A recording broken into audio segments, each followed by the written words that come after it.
Welcome to Focus Stack, the podcast where we layer conversations on creativity and photography. I'm your host, photographer and educator Jim Reiman, and in each episode, I'll be sitting down with different photographers to learn about the stories, techniques, and inspiration behind their work. From creative breakthroughs to industry challenges, we go beyond the frame to uncover what shapes a photographer's vision.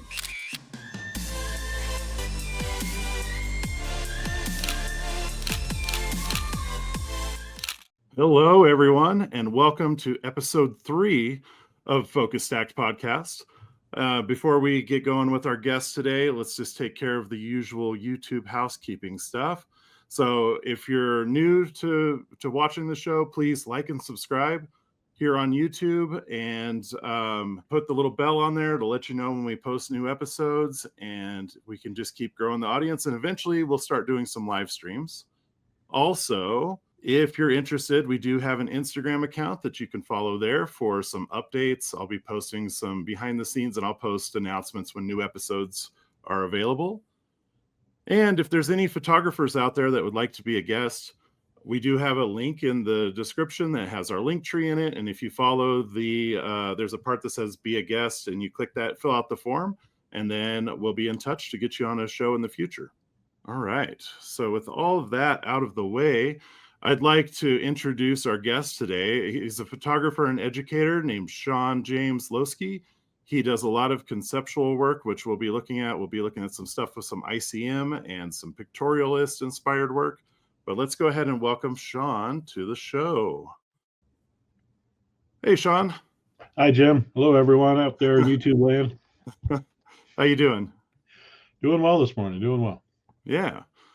So Shawn, usually how I like to start out is just have you talk about your path to becoming a photographer. Where did you start, and where are you at now, and how did you get there? Well, it's kind of a long story, but I'll try to condense it down. Right. So my love for looking through a camera started at a very young age when I was about 4 years old. I picked up an old twin lens reflex camera at a garage sale. It was jammed up, would not open, probably still had film in it from whoever knows how long ago it had been. But I could walk around and look at the world through the waist level viewfinder. And that completely fascinated me with the idea of cameras and photography. My first exposure to, no pun intended really, but exposure to photography started in junior high school, in between shop classes. One of the metal shop class in my junior high school when I was in 7th grade had a 4-week-long photography section. And that was where I exposed my first black and white film that I could then process myself and print. Other than, prior to that, I played with my dad's camera a bit. He used to photograph a lot in transparency, 35 millimeter transparency film.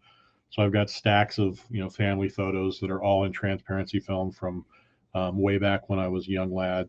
But that started, in junior high school, my first foray into actually processing my own film. And then in 9th grade, there was an entire photography class that I was able to go through. In high school, I went through all of my photography classes, including taking some classes at the local university.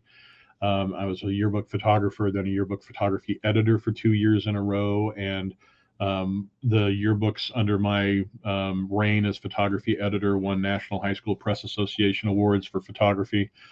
And so I was pretty proud of that. After high school, I had an idea basically at the time that I was going to be going into the military, and I was in the delayed entry program for the Marine Corps. Completely destroyed my shoulder on a vacation with my stepdad, total anterior dislocation. And that led me down a road of recovery and recuperation and weakness and nerve damage in a shoulder that ended up permanently disqualifying me from armed forces duty.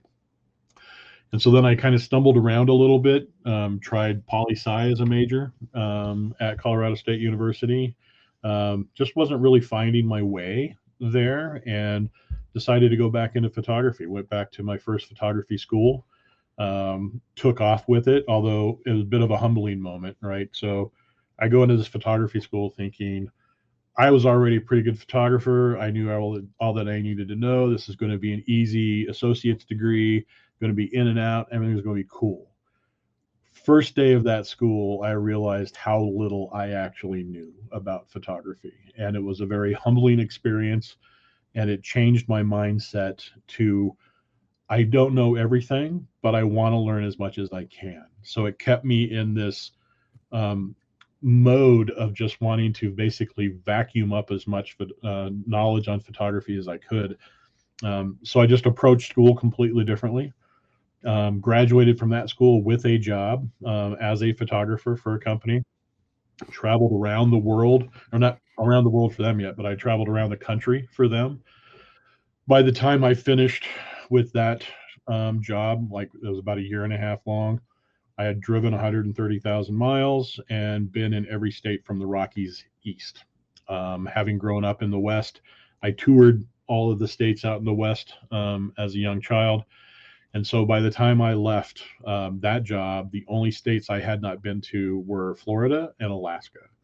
What sorts of things were you photographing for that? So for that job, it was a national building company, and so I would photograph, do architectural photography of the buildings, interiors, exteriors, portraiture of the clients that built the buildings and whatnot. They weren't grand, like grand high, really difficult architecture. Most of it was, um, F32 on a 4x5, a little bit of front element swing to change the focusing plane and make sure we had depth of field, and then bracket around a little bit on Fuji Velvia transparency film. You're talking about using a view camera with that. Yeah, 4x5 view camera on that.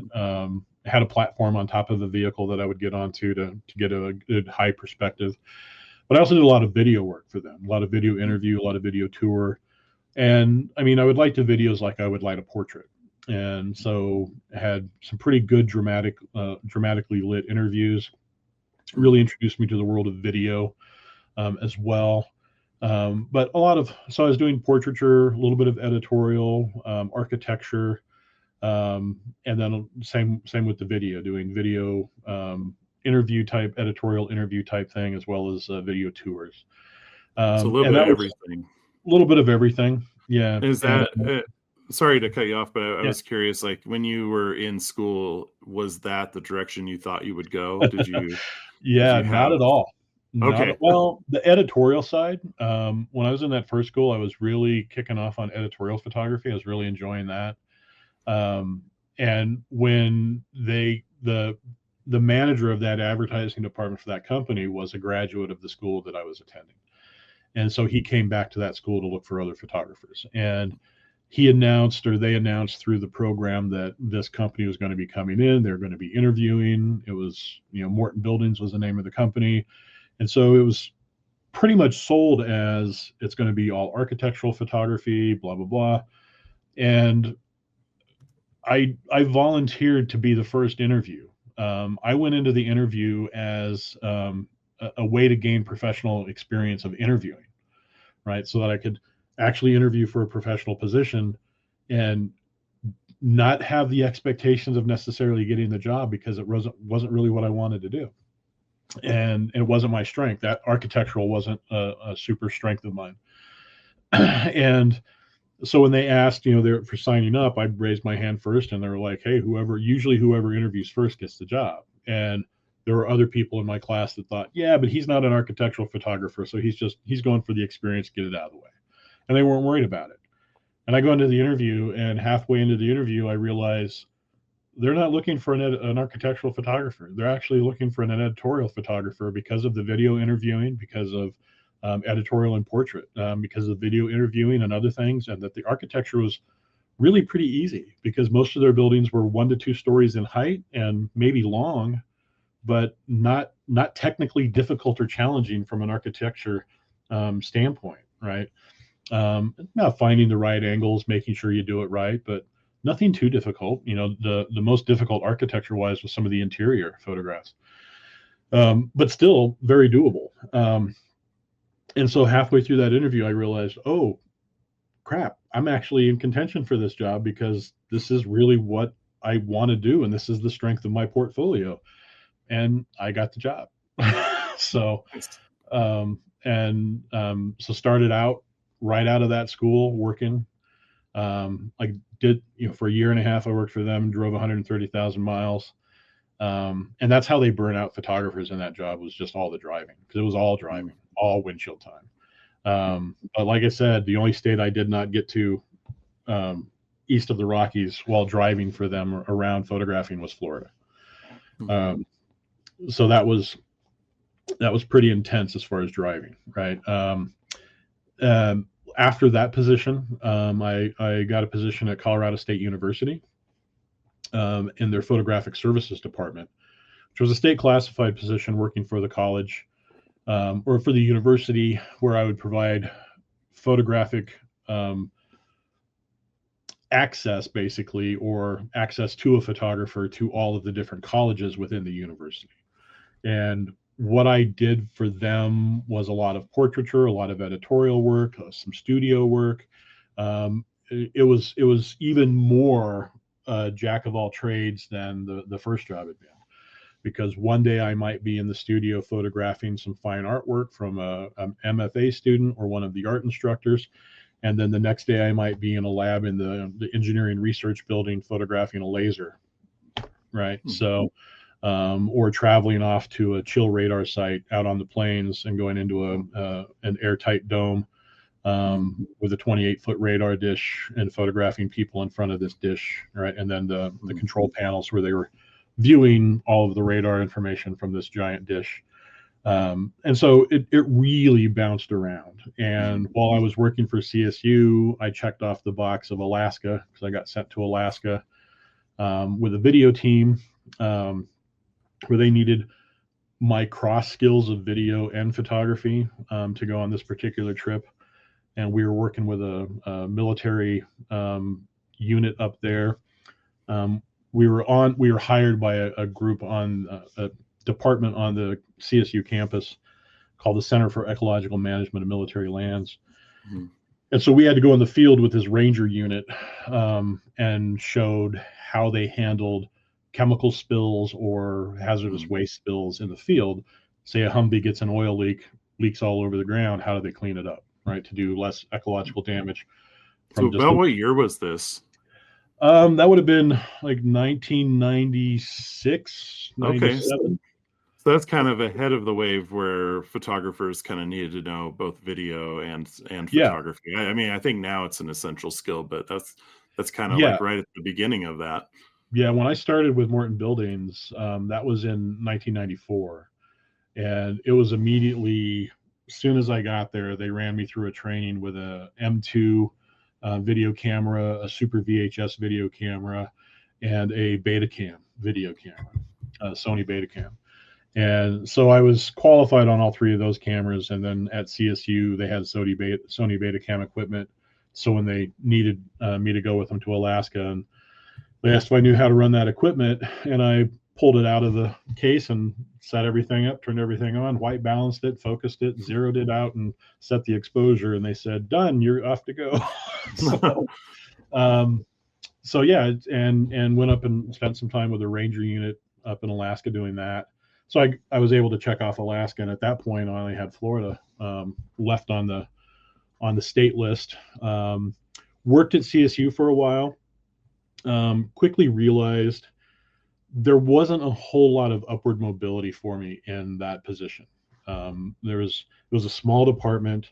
There were a couple people above me in positions that were going to be there for years. It could have been 15 years before I would actually make any kind of an upward mobile move within that department. And even at that point, I knew I wanted to teach. I wanted to get into the educational side of the field. I enjoyed spreading the idea of photography, spreading photographic skills, and seeing people really light up when they started to understand something. And that all kind of like teaching magic, right? Yeah, that's the way I always think about it. It's like revealing a magic trick. Yeah, especially when you're talking about like darkroom stuff, chemical darkroom. But I would go out on these photo assignments, and I would be in a lab with a bunch of engineers, and I'd be setting up lights, and I would be explaining the process that I was going to be doing. So I was doing a lot of effectively like shutter drag work, where I'd combine strobe equipment as well as long exposure ambient to get a sense of movement and still sharp focus and fine detail when the strobe would fire. And so I'd be explaining this to them, and I'd have these engineering graduate students with these perplexed looks on their faces. They just could not fathom what I was talking about. And this was still the day of Polaroid. So I'd put a Polaroid back on my Hasselblad 500C, fire off, an exposure, process it, show it to them, and their eyes would just bug out. And when you refer to it as like magic, yeah, they thought I was some kind of magician coming in here, because these were guys working with lasers, right? Working with like water projects and things like that, and they just really couldn't figure it out. So they thought that was all pretty cool, and I really liked that instructional aspect where I was teaching them about photography and teaching them this technique, right? So I worked at CSU right up to 2000, and decided I'm going to go back to school for my BFA. Because at the time, I only wanted to teach higher ed. I wasn't really interested in teaching like junior high or high school. And you got an associate's from the first school. Yeah, the first school was an associate's degree as an associate of applied science. So it's very technical, incredibly technical school. Very little in the way of fine art, right? So it's very creative still, but very technically oriented. So like we had a zone system class for zone system photography that was the entire quarter as a quarter system. So 12 weeks of zone system.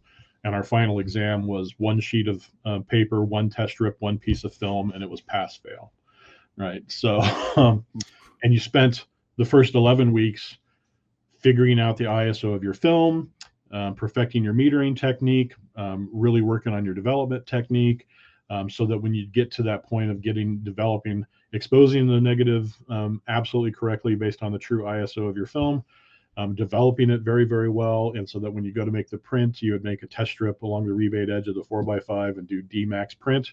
And your print had to be at D-max print, and you couldn't burn or dodge, right? So it had to really incorporate all of those things to get like as close to a perfect print as you could in one shot. So it was intense. It was that level of intensity all the way through the 2-year program, basically. So yeah, at CSU, went back to get my BFA in fine art. It was a completely fine art program, very low on the technical side. It was almost scary how low on the technical side it was. It was like, here's a camera, figure out how to make it speak for you. That's kind of been my experience. Programs sometimes are very technical, or they're very conceptual. It all depends on whether or not they're thinking about it from the fine art perspective, or if they're thinking about more from the career perspective. And really, I think the happy middle is where a really successful program falls, I feel like, anyway. I agree. You have to have a good bit of technical so that you can understand it. You got to know those rules so that you can start breaking those rules better, right? And handing somebody a 4x5 and kind of like being like, go figure it out and use it to express your voice. When people had no idea how to even make it work, right? The class had, at the time, that department had a set of old Speedotron flash units, a big Speedotron bank and heads that plugged in. And this was old enough, and this old Speedos that did not have any kind of a locking mechanism on the cable. And those scared me because I had seen and heard horror stories about those and people pulling the cables out while the pack was charged and it arcing and sending you to the hospital. And if you hopefully lived through it. And so the very first thing the instructor did when he pulled them out was he told them how not to hurt themselves with it, which I thought was really good. But then he did such a fantastic job of telling you how dangerous it was. Nobody used it. Oh, yeah. I know when I teach lighting, I'm like, don't do this because you're going to get a fireball. Don't do this because you're going to get electrocuted. So, and then they end up getting rid of those because I even talked to him about it and I said, those things are deadly. You need to get rid of them and get something else. And he upgraded the packs to, at the time, some Norman packs that at least had the screw-on locks.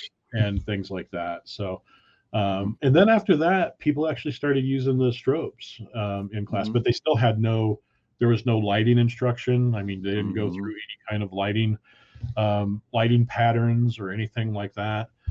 Uh, and so it was really strange for me because I had a boatload of technical experience going into here. And when I was entering the program, I had a heart to heart with the instructor, and because he would get professional photographers all the time wanting to get a degree, would come to him and say, well, I want to take your classes, but I don't want to start at the beginning. I want to start halfway through your program. And to me, I think that's rather insulting to the program. And it's insulting to the instructors. It's like, well, I'm just supposed to believe that you have all this. You can't prove it. That's what a portfolio is supposed to be able to do, is prove your abilities. And they wouldn't really share their portfolios that much, to say, well, I know what I'm doing. And so I sat down with him, and I knew this because scuttlebutt in the university, when I was working for the same university, I would hear these things. And so I sat down with him and I said, look, I don't know your program well enough to try to tell you where I belong in it. So I would like to start at the beginning and work my way through your program. And it kind of floored him. He was expecting me to come in like saying I should start in the middle of your program, or you should just pass me all these lower classes and give me credit for them. And he asked me more about why I wanted to do that too. And I said, my goal is to teach, to become a photography instructor eventually. And I want to experience as many different ways as I can to teach the basics of photography. So he initially said, what you're going to learn here is the vernacular of fine art photography. You will not learn anything technically, right? He's like, we do teach some technical stuff. He says, but your technical level is way above our whole department. So you're going to learn the vernacular of fine art photography. And starting from the beginning, I think in this program and learning it from the basics on up with that vernacular in mind will make you a better instructor overall. Yeah, totally. And I was like, let's do it. Let's go. And it was kind of there was only one adjunct instructor and the main instructor in this program. And it was kind of an unspoken, but kind of agreed upon thing between the three of us that nobody would mention my background to the rest of the students. And I was just going to be a student in the class. I didn't blurt out answers. I didn't just immediately jump up and answer everything. If nobody else in the room was answering, one of the whatever instructor was there would ask me. Finally, they'd be like, "Well, Shawn, what do you think it is?" And I would answer the question. I do that. I have a student in one of my classes right now, who's very technically savvy, and I'll ask a question and I'll see he knows the answer, but then I'll kind of wait, just let somebody else have a chance, and we kind of have that agreement. If I like ask him directly, what's the answer, and he'll shout it out then. What I think happens with that psychologically in the class is that the students see another student answering it, and they think, what am I not doing that this student's already doing? Is there books that I need to read, or do I need to pay closer attention? And it kind of makes them want to be a better student because this one student is performing well. So let's try to keep up with those student. And so it wasn't until like halfway through the second year of the program that people actually figured out I had a much longer previous path in photography. And a lot more training and whatnot. And I think when we got into they had a beginner and advanced darkroom. And when we got into the advanced darkroom, the work that I was pushing out almost immediately out of that advanced darkroom was, they were like, there's something different about you. Because you walk in and you're at home with those enlargers. Nobody's having to reiterate any of the enlarger training with you. And you're automatically printing large, and you're automatically getting like these really awesome prints. Within an hour, you have a finished print. And it's taking us 4 hours to get to a finished print. And when you go in to roll your film onto the processing reels, you go in with 6 rolls and you're done rolling your film before somebody else is done with 1 roll. Right. And it's like, you have a whole lot more experience here that is just not natural for this year of students. So they eventually figured out that there was more to me. And then we kind of let it out of the bag. Mm. But by that point, they realized when I would look at their work and I would encourage them, I was honestly, giving them honest feedback and encouraging feedback. And then they kind of felt like they couldn't give me any feedback, but I'd already established that I wanted their feedback as well, and that their feedback was important to me. So they just kept at it, and they just thought, well, Shawn's kind of like our unofficial TA in class, right? Because if you have a question, go ask Shawn, right? Especially if it's a technical question, go ask Shawn. And I would refer them back to the assignment and keep them on track with the assignment. And I wouldn't give them tips to like catapult them ahead of where they should have been on the learning curve, which the head of the program really appreciated. Yeah, I can see So, that. yeah. So I kept them where they needed to be to get the most out of the education that they needed to get at that time, which worked out really well. So I graduated from that program, did my BFA thesis in Italy on a study abroad. Stayed a little past the study abroad time, so spent some time in Italy, and came back, started applying for grad schools, working other positions, had a couple medical setbacks that kind of kept me out of doing some things, and kept working freelance and other jobs and whatnot, and eventually got into starting my MFA and went to get my MFA. And my whole point in going straight for the MFA too is because my information at the time that I had was that if I wanted to teach higher ed, I needed to have an MFA. Later, I would find out, depending upon the institution, I could have been teaching all along, and working my way up to still teach into other schools. So by the time I got around to actually applying for some jobs in some higher education positions, I already had my MFA. And so I will say, from somebody who's hired photography faculty, the MFA is kind of a golden ticket in some ways. Yeah. Like, it definitely makes it a lot easier to hire for higher education with the MFA. Well, yeah, and I knew that after the fact, right? But initially, when I found out, you mean I could have been teaching with my BFA? My initial thought was I could have been teaching while getting my MFA and making myself, but still having more teaching experience. So, because otherwise I was caught in this catch-22 of I had an MFA, but I had no teaching experience. Yep. No quantifiable teaching experience. And that's typically what happens when people come out of MFA programs. Like, they have the degree, but one of the other requirements is a minimum of 2 years teaching. So it's like, how do you get the job you went to school for Unless you happen to go to a program that had where, as a graduate student, you could be a TA for the undergraduate program. Yeah. Right. But that's the way the program I went to. I taught pretty much, I assisted the first year and taught 2 classes each semester in the next 2 years. So I was able to get that. Right. Yeah. Unfortunately, I did my MFA all online though. Yeah, I was going to ask you about that. I know you did it online at a time kind of early in online photography education.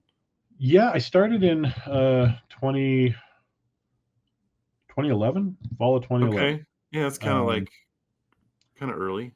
Yeah. And the school that I went to, they changed their LMS like 3 times over the course of my doing my MFA. It took me 5.5 years effectively to get my MFA, though. I was doing it part-time, because I was working for a company at that point. I was the only photographer in their marketing department, in their creative department for their marketing, feeding 4 graphic designers effectively. So, and there were 4 different product lines, and ideally it was 1 graphic designer per product line. Didn't quite work that way, but that was the ideal part. But it was only one of me photographing all the products, doing video production of all the products, training videos, advertisements, catalog photography, POP photography, all kinds of different things. So products in use, products in the studio for online catalogs and for whatnot, for going on to Amazon, stuff like that. So I was busy. I was working like 60-hour weeks, going to school, and halfway through the program, my son was born. And so I didn't really sleep. Yeah. Especially after my son was born.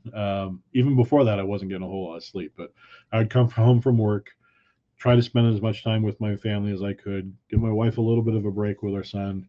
It wasn't a whole lot. Get them to bed, and then I would come down to my office and start working, doing my homework. And that was a super, super busy time. And shortly after I got my MFA, I started looking for work teaching higher education, and that's where it was like hitting that catch-22 of, well, you've got the degree, but you've got no solid experience teaching. So I was applying for everywhere. Got hired on at RIMCAD, Rocky Mountain College of Art and Design. Taught a couple courses there one fall. The next spring, I didn't catch any courses, but then I ended up, my gallbladder blew up, and I was in the hospital for a while with emergency gallbladder surgery. Recovered from that, got into that next fall, and got back with RIMCAD and be like, let's teach some more classes. Left the company that I was working for doing the 60 hours a week and just decided I'm going full force into teaching as much as I can.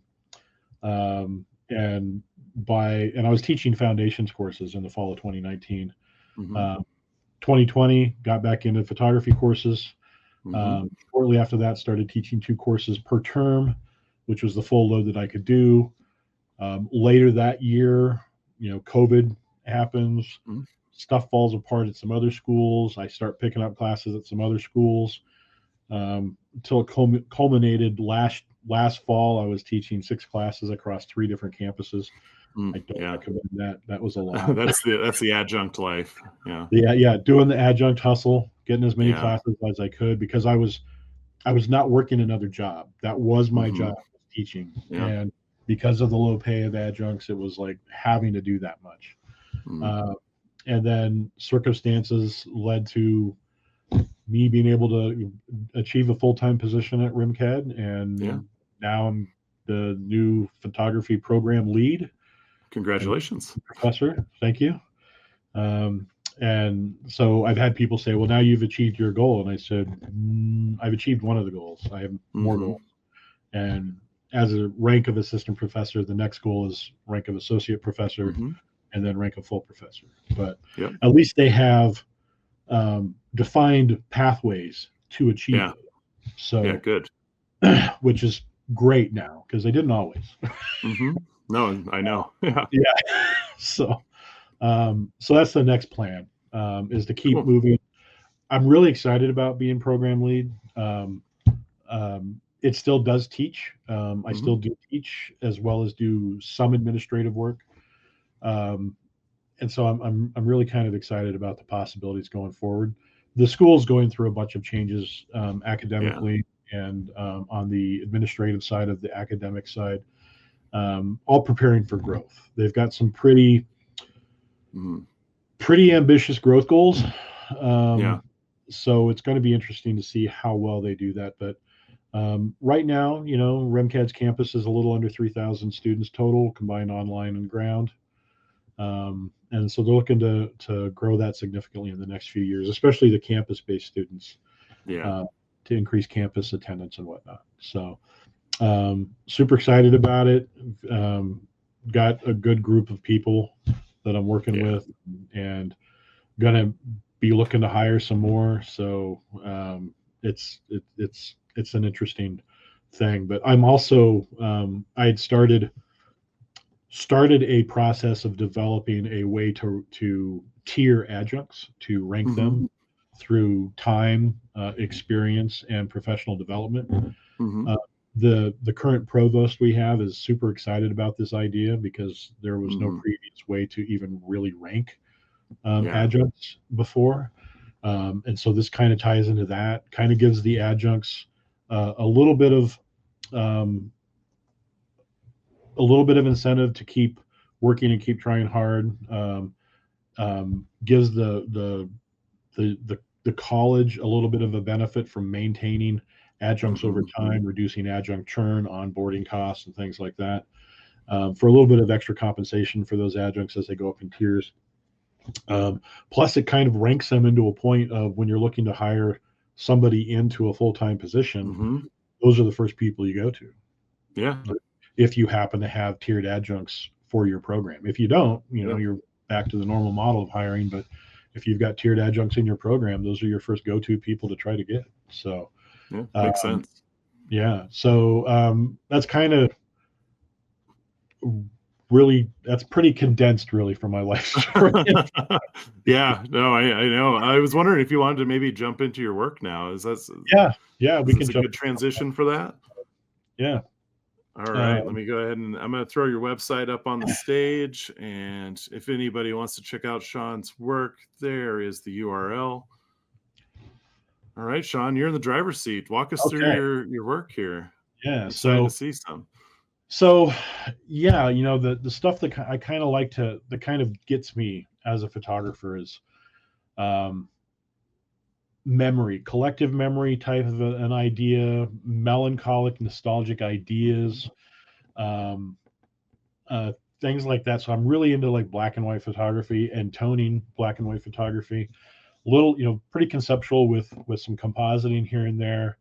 But otherwise, I still like to create things in camera too. Like, so the intentional camera movement type work, I've become really kind of fascinated with. And to Yeah, me, in the introduction I mentioned ICM, but I didn't yeah, necessarily explain what it was. So yeah, right. I don't know if you want to elaborate on that. Yeah, so ICM, intentional camera movement, right? It's the dreaded thing when you're teaching photographers is to make sure they're using a shutter speed fast enough to avoid camera shake, right? So that little tiny bit of camera shake that knocks everything out of focus gives you an unsharp photo, because they photographed it a 30th of a second instead of the 60th or 1/125th, right? Well, ICM is like, intentionally shaking your camera, right? To add that little bit of movement into it, right? So it's no longer implied movement, it's actual movement because you're actually creating a Hmm. blur.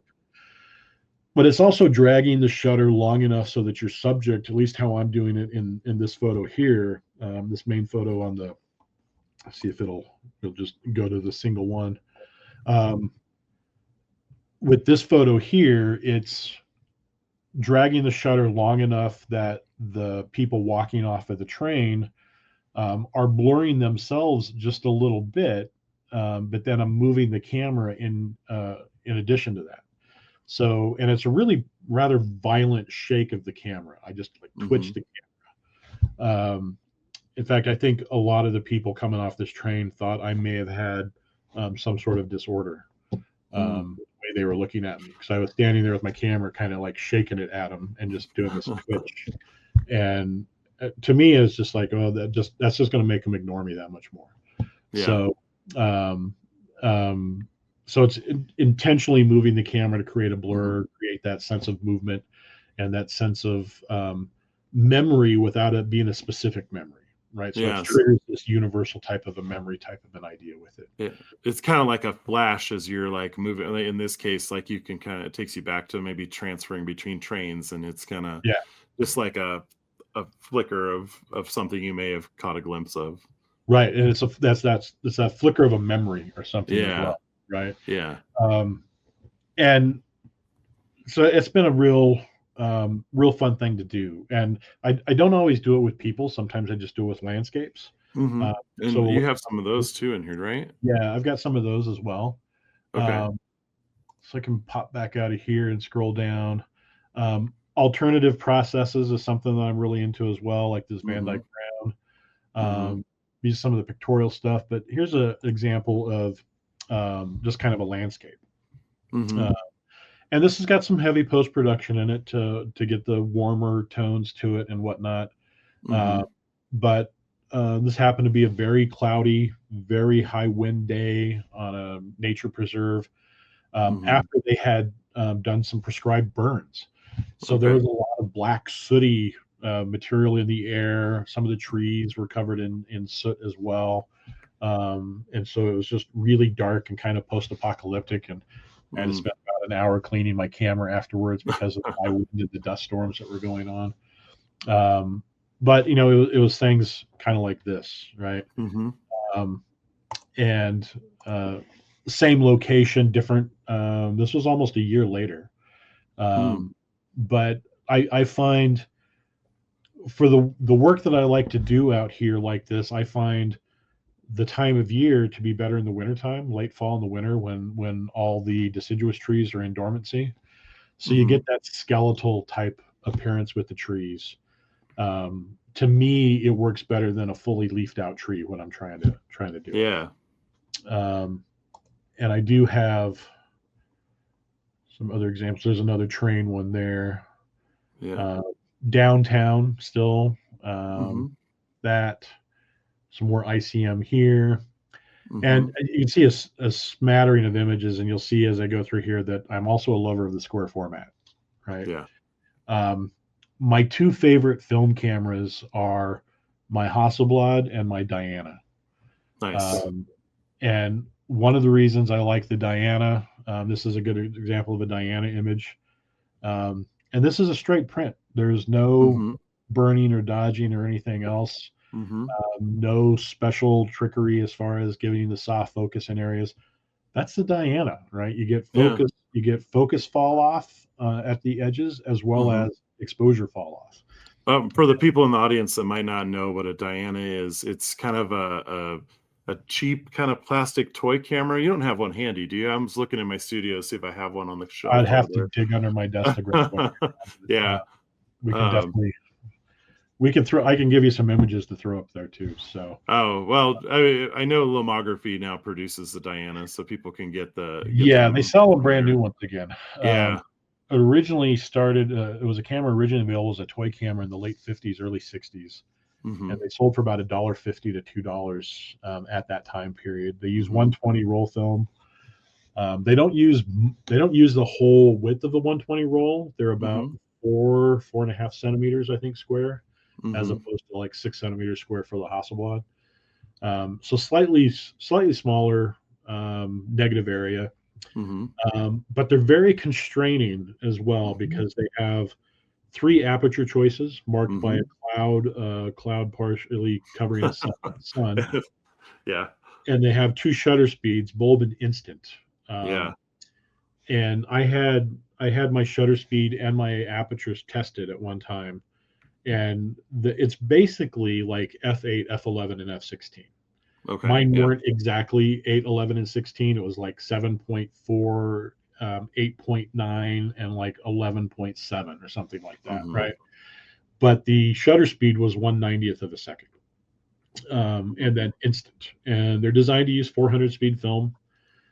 Hmm. Um, I used it for my thesis in Italy, but I used Berger 200 film that was super fine grain 200 speed film, and I would push it basically. Um, Hmm. but and I looked for the correct lighting situations, and a camera like that, you have to like really learn the lighting situations, how to work well with the camera. But Yeah, with that, definitely. but with that constraint of that camera, it really increases your creativity, right? So Yeah, because because you have it to, kind of takes the technical out of it. You're just yeah, looking for it. You're looking for the light, you're looking for the composition, well, and and then it makes this really weird ratcheting sound when you advance the film. And mhm, some of the students in the program with me initially, they weren't used to being around me when I used a Diana because I'd use the mhm, photograph alone. But in mhm, Italy, I always seem to have somebody with me most of the time, and mhm, I'd carry the camera around in my coat pocket. I'd mhm. pull it out, I'd take a picture and go ratchet, ratchet, ratchet, and then stick it back in my pocket and walk off. And they're like, "That's what he's photographing." Yeah, Then they'd see a print and they'd look at the print and they'd be like, "That's not what that looked like when I was with you." yeah, because they Um, have, like, a very, like, like, you can see it in this shot here, the way that the sharp spot is in the center of the lens, and yeah, it kinda falls out towards the edges. and there's another one. I forget exactly where it's at in here. I Uh, see I saw some shots that definitely look like Italy in there. yeah, there's a lot of Italy in here. Yeah, Hasselblad and Diana as okay. well. Oh, and Um, your overlapping frames there with is that also with the Diana? yeah, yeah, it was. So Yeah. trying to Yeah, find. with toy cameras like this, you're the one that advances the film, so you can kinda choose to like half expose a frame and then Right. overlap, which is kind of fun. Oh, I don't have it up in here. I'm not seeing it. I'll have to add it. There's a Okay. couple particular Diana frames that when they were viewed, oh no, here it is. When I took this picture, students that were, fellow students that were with me were like, that was a well lit piazza or a Mm, piccolo, right? Or vicolo. That was a well lit vicolo, little small alleyway in Cortona, Italy. mm-hmm. And they're like, how did you make that photo out of that? And I said, well, I don't have many settings on the camera, but I know how to use them, right? Mm-hmm. So, Yeah.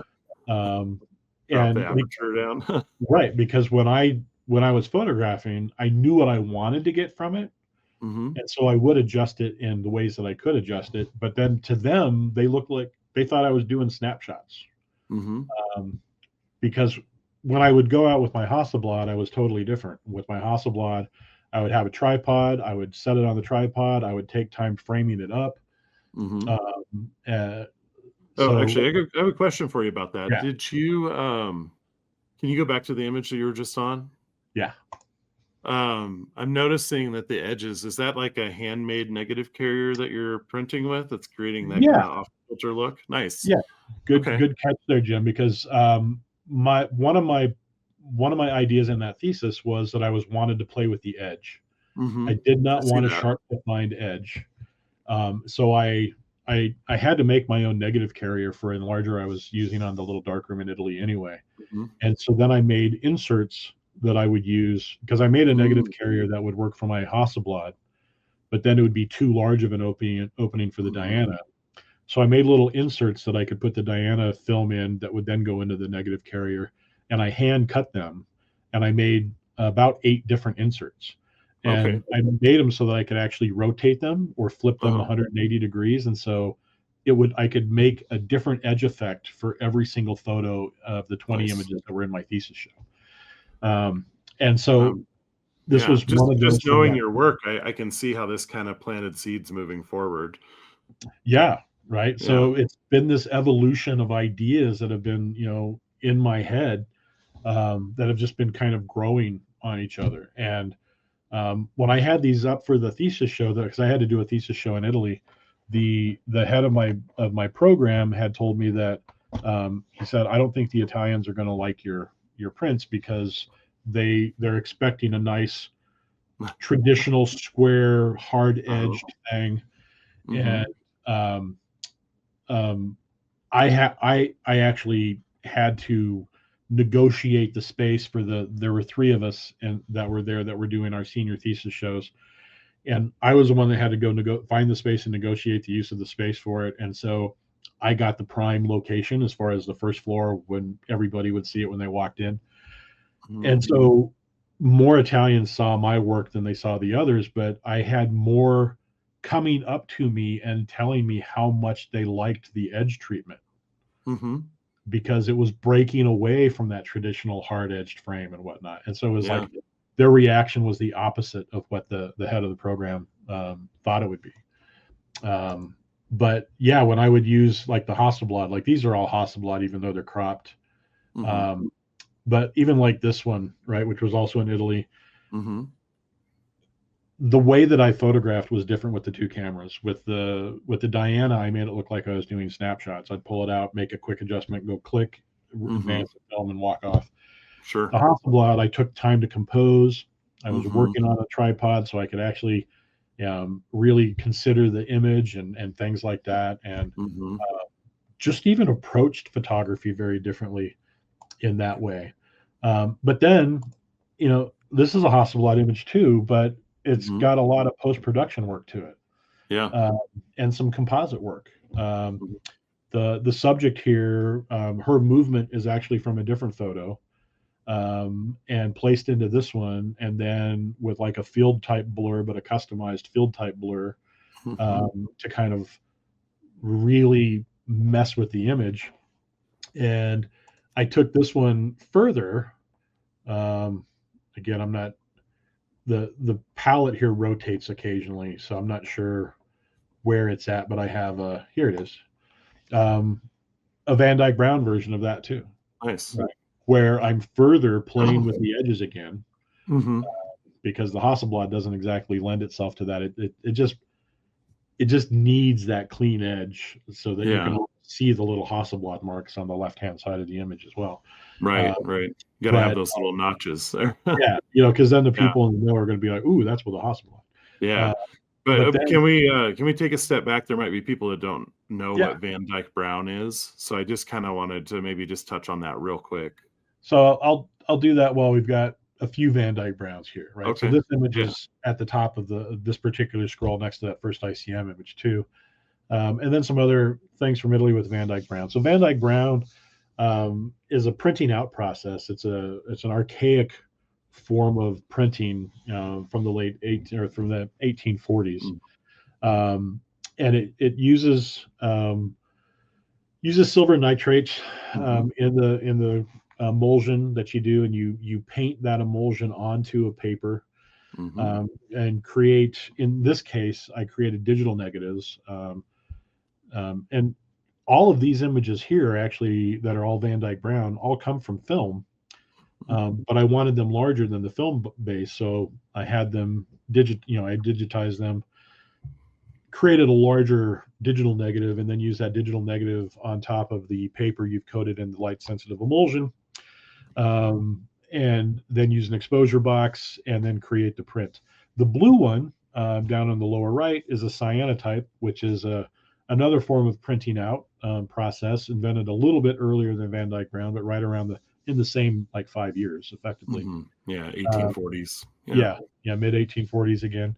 And the cyanotype was originally created as a way to copy notes effectively, Mm-hmm.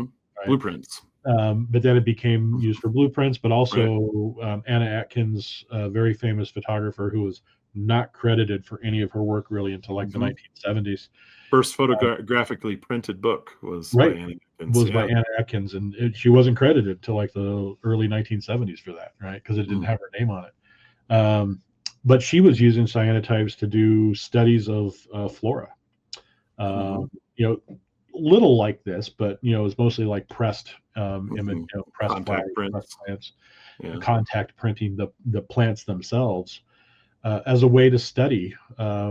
So that goes into the scientific aspect of photography, Mm-hmm. how it was used in science, how scientists were mostly the first photographers were also scientists because they were creating their own light sensitive emulsions. Mm-hmm. Uh, and Well, so, yeah, the bastard child of science left on art's doorstep, right? yeah, that's one way to look at it. Yeah. So I always like to call it, it's an art supported by a science. Mm-hmm.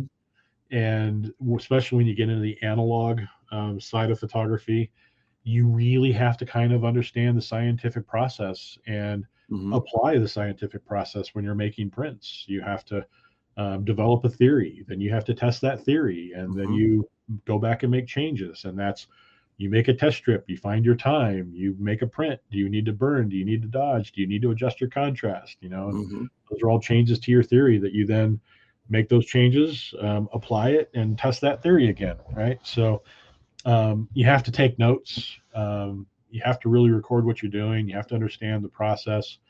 And in the darkroom, it's the same thing with shutter speed and aperture that you have in the camera.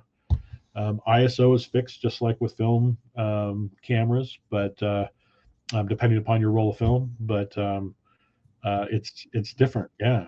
Mm-hmm. But then I still carry over digitally to do a lot of work. This is another series I did with Diana to get that um, Mm-hmm. really kind of sharp centered area and the focus falling off. And it's not just shallow depth of field fall off. It's a very different kind of focus fall off. It's very unconventional. And I had several comments on the Diana series in Italy of people felt they were romantic, like romantic Mm-hmm. images, dark, Sure. brooding, memory laden. Mm-hmm. I had students say, "This is how I remember a dream," Mm-hmm. um, and your fellow students as well as other artists say things like that. This is how I remember a dream. But I've got Diana mixed in with Hasselblad all over the place. A lot of landscape work. Mm-hmm. Diana here. Again, more custom field blur type things, but it's all kind of leading up into the ICM currently. And well, where's it at? I apologize if I'm some of scrolling. the newer work up at the top, I think, at least on my screen. You said this rotates on occasion? Yeah, On there we go. occasion. Yeah. So here's some of Okay. that newer work, and then an image like this. Mhm. I have a whole series currently like this that I'm running. It's going to have a show going up shortly. And the name of the show is called Remnants. They start out with cell phone photos. So Mhm. these are originally captured with cell phones. And then they're the remnants of a bygone period of agriculture. Old family farms that these buildings existed at one time on these old family farms, and now most of the farm is either sold off for development or Mhm. to corporate farms, right? So these are remnants of a bygone period of agriculture near where I live. And so they start off as a cell phone photo. And then they're taken into Photoshop for some post production where I add layers of different textures and then use masks and blending modes to bring them in at different levels and then play with the colors and convert them to black and white and then add toning back in on top of it.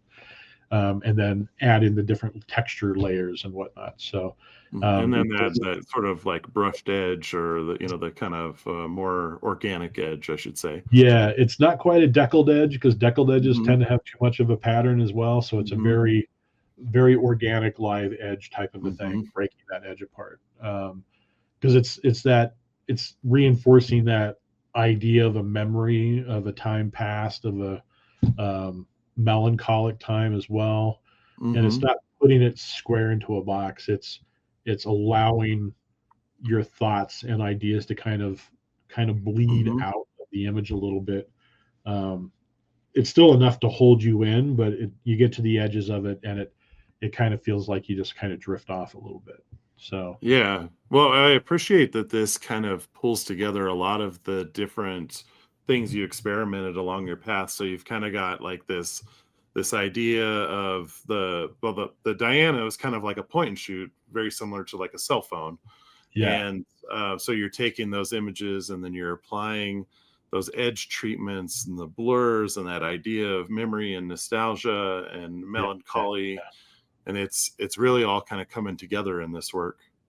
There happen to be a And bunch of about them how down big are the here. prints? When you print these, about how big do they print out at? So yeah, that's I've got a bunch of different sizes that I'm putting together for this show, all the way from 9 by 12 up to a little bit larger print about this size.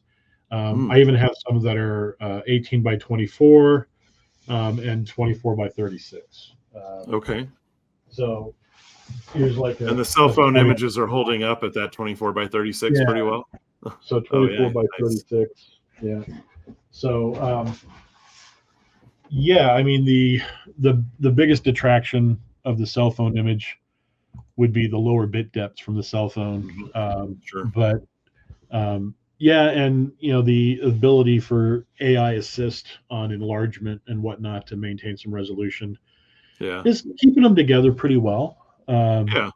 But any kind of slight loss in resolution is kind of clouded over by a Yeah, I was lot of gonna the say, right. yeah, a lot of the effects you're applying probably hide some of those cell phone traits. Yeah, some of the texture is brush steel, just a panel of brush steel, Mhm. grass with frost on it, different Yeah. clouds, things like that. So some of it's organic texture, some of it's mechanical texture, and then some of it's like different clouds too. Because some of the Mhm. some of the clouds in these photos were not clouds that were there, but they've Mhm. been. I did not use sky replacement necessarily, Mhm. but just another layer on top of it to bring in some of the effect of the clouds. Uh, Nice. so some of them, the clouds are actually there, some of them they're not. Um, so yeah, I mean Cool. that's a strong overall look at all of Yeah. it. Well, thanks for sharing. That's yeah, there's a lot to take in here, and I definitely encourage anyone watching this, spend some time checking out this because there's a lot of great stuff from Italy and the different techniques you're using with the Diana or the Hasselblad or the cell phone, and then some of the Photoshop work you're doing in here as well. So Yeah, cool stuff. cameras are tools, right? Cameras are tools, Yeah, and exactly. it's how you use that tool. There's a lot to be said on how you can use the different tools. Yeah, and I think that goes back to what we mentioned earlier. There's those programs that are so technical, and then there's those ones that are so conceptual, and they kind of don't worry about the technique as much. And Yeah, I can see that you're really kind of combining your experiences from both of those sort of like educational backgrounds. So very yeah, cool. yeah. And one of the things I tell my students all the time is learn the rules so that you can break the rules with intent, Yeah, right? Because art is created through intent, right? exactly. And if you can know those rules and you're breaking them purposefully, the communication levels of your imagery goes out the roof, right? I mean, it just if you just stumble across something, I mean, happy accidents are great for ideation and to open up a new world to you, but you can't rely on happy accidents to get you through everything, right? So Yeah. learn from happy accidents, but learn the rules, learn how to break the rules. So you're doing that all intentionally.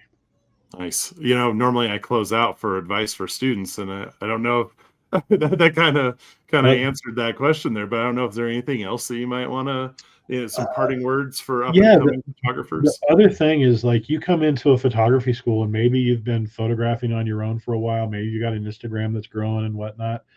Keep your mind open though. Don't come into a school thinking you know everything about photography because I'm here to tell you, you do not, right?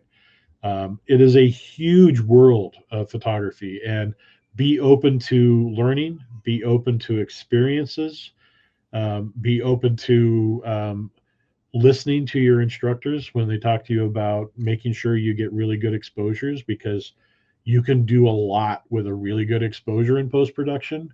Hmm. A really poor exposure, you're really limited with what you can do in post production. I feel Right? like I know where that advice is coming from. There seems to be a trend where people are really processing things super dark, or no, they're shooting super dark, Photographing super dark. thinking that Yeah. they that's the look they want, but they could do that in post and still have a good exposure. Yeah. So Yeah, yeah. because when they underexpose, they're crushing their shadows. Hmm. And And maybe there's they no didn't detail. intend for it to be like that. Yeah, and there's no detail in Yeah. their shadows. It's just mushy and muddy. Hmm. And then when they give a good exposure and then in post production kind of make it darker and you have all that detail in the shadows, Hmm. um, the illumination in eyes of students when they get to that point of realizing my work looks so much better now that I'm actually doing this correctly and Hmm. crafting my vision in post production Hmm. to giving myself really good raw material and then crafting it more in post production Hmm. and not trying to get it out of the camera as a JPEG the way that I think it should look. Right. Yeah.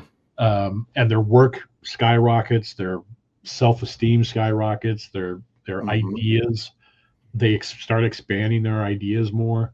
Hmm. It's really great to see. So yeah, the advice to students is keep an open mind going in, and photography is a big world. Learn about as much of it as you can. Hmm. You'll never really know where your influences might come from. Uh, Hmm. I've had influences in my photography that my work looks nothing like theirs, but they still influence Hmm. my photography. Yeah, They totally. influence my thought process. They influence what I'm looking at when I'm going out with my camera. Um, so yeah, just keep an open mind, be humble, um, and do the work. Um, the only way to get better at making photographs is to make more photographs, but you have Yep. to review the work you've done, learn from it, and keep pushing forward. Don't be afraid to fail. You'll learn a lot from your failures, right? Uh, Hmm. when I have something fail, initially it's like, oh shoot, but then I start diving into it and figure out, okay, what failed, what went wrong. Hmm. Can I use anything from this in the future, or do I just need to keep in mind the lessons I'm learning here and apply them moving forward? So yeah, that's a lot of it right there. There's Yeah. a lot of advice for young students coming up. Yeah. No, it's all great advice, and I think that's a really great place to leave off for this episode of Focus Stacked. Thanks for coming and hanging out with me today, Shawn. Absolutely, glad to do it, Jim. All right. I appreciate it. Everyone. Shawn's website, please go check that out. And you have a show coming up too, right? I have a show coming up. I don't have the dates right now in front of me. Mid April through mid May, I believe. Be on RimCAD campus, Epic Corner Gallery, and it'll be that remnant show. Okay. And they're going to be kind of grouped together like you would group family pictures together on a wall. Kind of remembering, a remembrance of times that used to be. Okay. And they might be able to see that on your Instagram? Yes, I will. Okay. I'll be showing, I'm going to be kind of doing a run up to this launch of the show, including a little video of one of the prints being printed on a large format printer, watching the print head move back and forth and create the image. That sounds so exciting. Yeah, and then some individual images, and then the show itself. So, but yeah, I'll have it on my Instagram. All right, awesome. Well, again, thank you for sharing all of your background and your work, and we'll see everyone on the next episode.